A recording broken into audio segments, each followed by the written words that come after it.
नमस्कार, आप देख रहे हैं खबर 100 में हूं आपके साथ राहुल मौर्य। आइए रुख करते हैं इस वक्त की बड़ी खबरों पर, लेकिन उससे पहले एक नजर हेडलाइंस की ओर।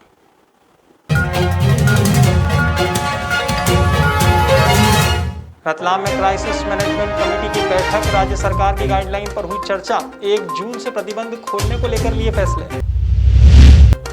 इंदौर को अनलॉक करने की प्रक्रिया हुई शुरू, प्रशासन को सताने लगा अपराध बढ़ने का खतरा, पुलिस ने बनाया एक्शन प्लान।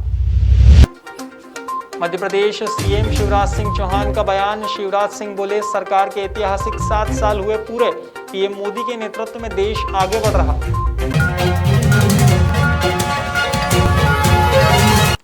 कोरोना का प्रकोप कम होने से अब देश और मध्य प्रदेश को अनलॉक करने की प्रक्रिया भी शुरू हो चुकी है। ऐसे में व्यापारियों की मांग है कि सभी तरह के व्यापार को अनलॉक किया जाए। अपनी मांग को लेकर सभी वर्गों के व्यापारियों का एक प्रतिनिधिमंडल चिकित्सा शिक्षा मंत्री विश्वास सारंग से मिला। व्यापारियों ने सरकार से मांग की है कि कोरोना कर्फ्यू के चलते सभी वर्गों का व्यापार ठप हो गया था। अब जबकि अनलॉक हो रहा है तो कपड़ा, मिठाई, रेस्टोरेंट, सराफा समेत तमाम व्यापारिक संस्थानों को खोलने की अनुमति दी जाए।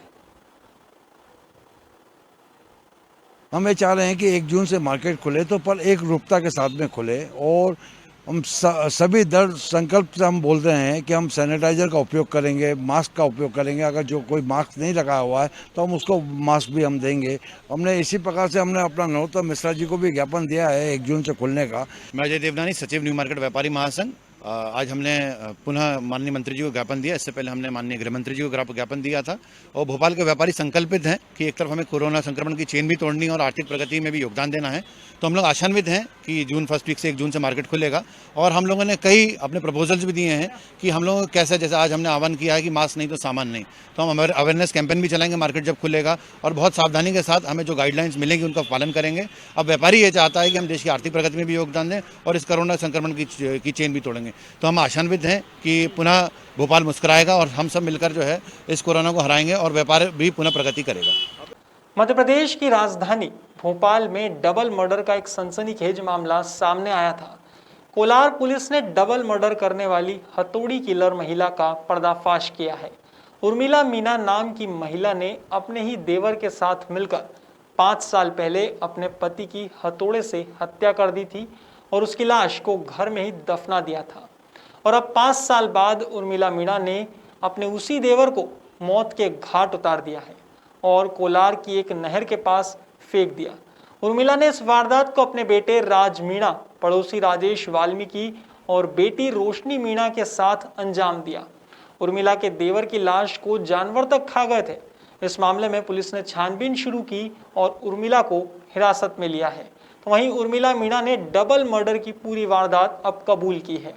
उसने बताया कि अपने पति की भी 5 साल पहले हत्या की थी और लाश को घर में ही दफना दिया था। इस वारदात को सुनने के बाद पुलिस के भी रोंगटे खड़े हो गए। पुलिस ने आनन फानन में घर के अंदर से लाश के कंकाल को निकलवाया और पोस्टमार्टम के लिए लाश के कंकाल को हमीदिया अस्पताल भेजा है। हालांकि इस मामले में पुलिस का कहना है कि जांच अभी तक जारी है और जांच के बाद ही सभी तथ्यों पर बात की जा सकेगी।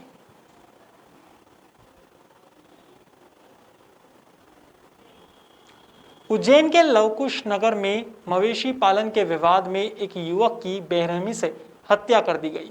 कातिल मरणासन होने के बाद भी युवक को लाठियों से पीटते रहे। कातिलों की बेरहमी का वीडियो सामने आने से सनसनी फैल गई। संत बालीनाथ नगर के गोविंद लखवाल और लवकुश नगर का आशु डागर मवेशी पालन करते हैं और इनके बीच इसी बात को लेकर विवाद भी होते हैं।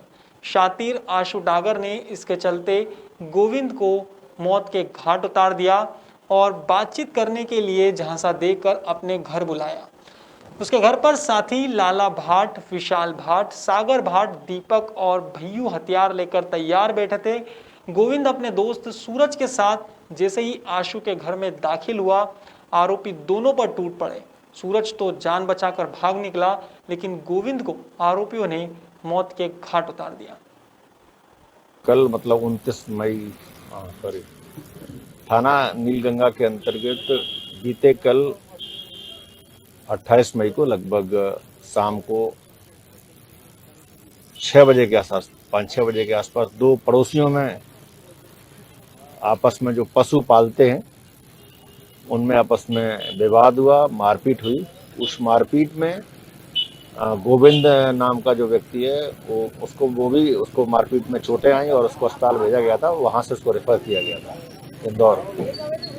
और दोनों पक्षों को आपस में, क्योंकि दोनों पड़ोसी हैं, दोनों एक दूसरे के बिल्कुल पड़ोस पे रहते हैं, दोनों पशु पालते हैं और उसी पशुओं को लेकर ही आपस में झगड़ा विवाद मारपीट हुई।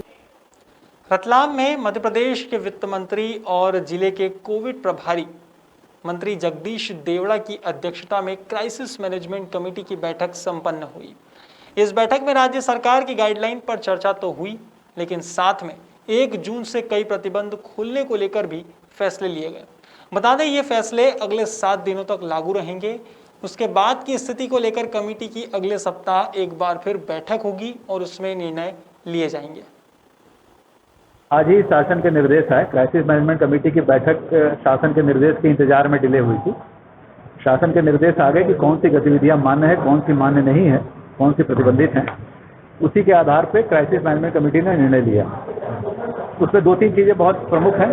सबसे बड़ी बात यह है कि जिस ग्रामीण क्षेत्रों में जिस गांव में 5 से ज़्यादा पेशेंट होंगे एक्टिव आज की तारीख में, वहाँ किसी तरह की कोई गतिविधियां अलाउ नहीं होगी, वहाँ कोई छूट नहीं दी जाएगी।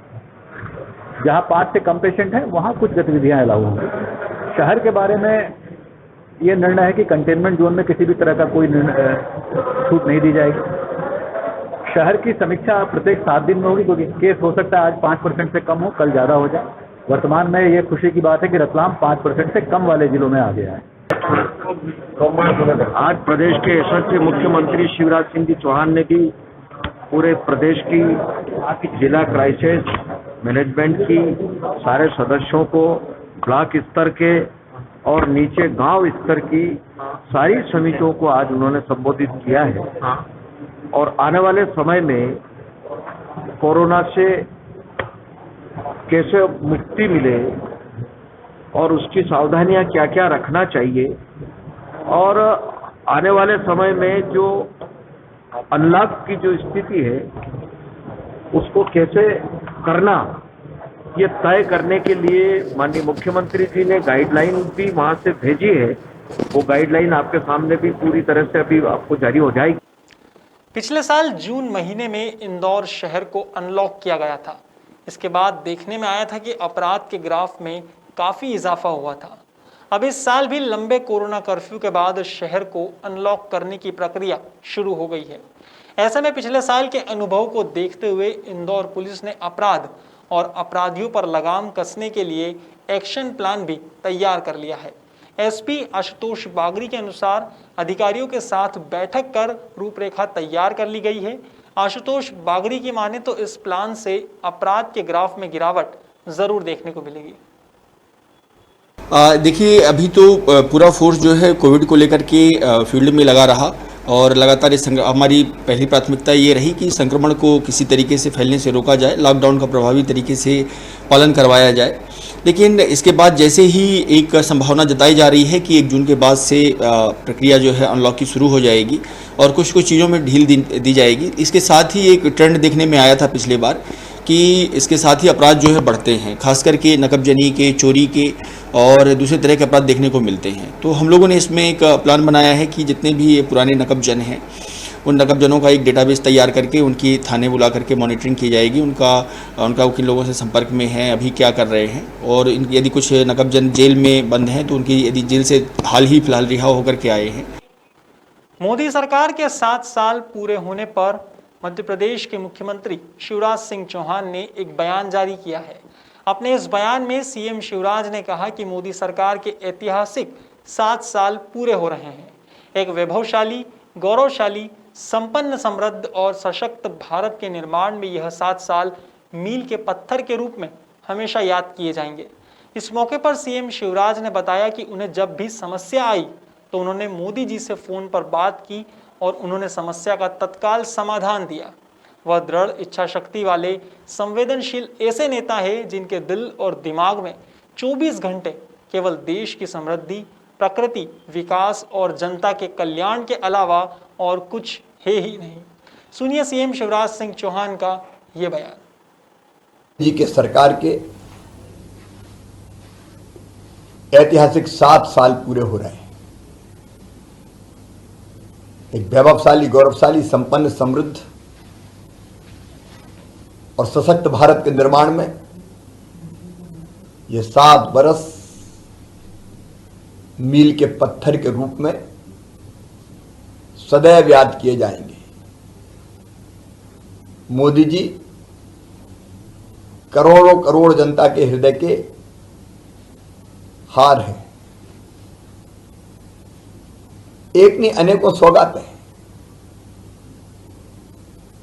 एक तरफ उन्होंने विकास को नई गति और दिशा दी है, वहीं दूसरी ओर जन कल्याण की अनेकों योजनाएं बनाकर समाज के हर वर्ग की जिंदगी बदलने का काम उन्होंने किया है। फिलहाल खबरों में इतना ही। देश और दुनिया की तमाम खबरों के लिए देखते रहिए खबर 100, जनता की बुलंद आवाज।